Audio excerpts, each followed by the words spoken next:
நீங்க எந்த ஊர் போகணும்? இங்க பேருந்து வசதி இருக்கா? எவ்வளவு நேரமா வெயிட் பண்றீங்க?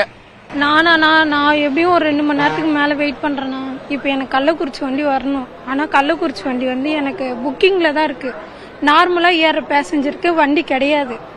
பையனை வச்சுட்டு நின்றுட்டு இருக்கேன். அதுதான் மெயின். இப்போ எப்படி சொல்றது, அதான் மெயினா பஸ் இல்ல.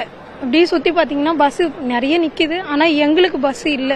கள்ளக்குறிச்சி அருகில் உள்ள ஒரு கிராமத்திற்கு செல்ல கிட்டத்தட்ட 2 மணி நேரத்திற்கு மேலாக கிளாம்பாக்கம் பேருந்து நிலையத்தில் காத்திருப்பதாக ஒரு பயணி பேசியிருக்கிறார். மற்றொரு பயணியிடமும் கேட்கலாம். சார் வணக்கம், நீங்க எந்த ஊர் போகணும்? கிளாம்பாக்கத்தினுடைய எவ்வளவு நேரமா நிக்கிறீங்க? இங்க இருக்கக்கூடிய தற்போதைய நிலை என்ன? சார் வணக்கம் சார், என்னோட பேர் முருகராஜ் சார். நான் சொந்த ஒரு கும்பகோணம் சார். கும்பகோணத்துக்கு போனோம். நான் 2 மணி நேரம் ஆச்சு சார்.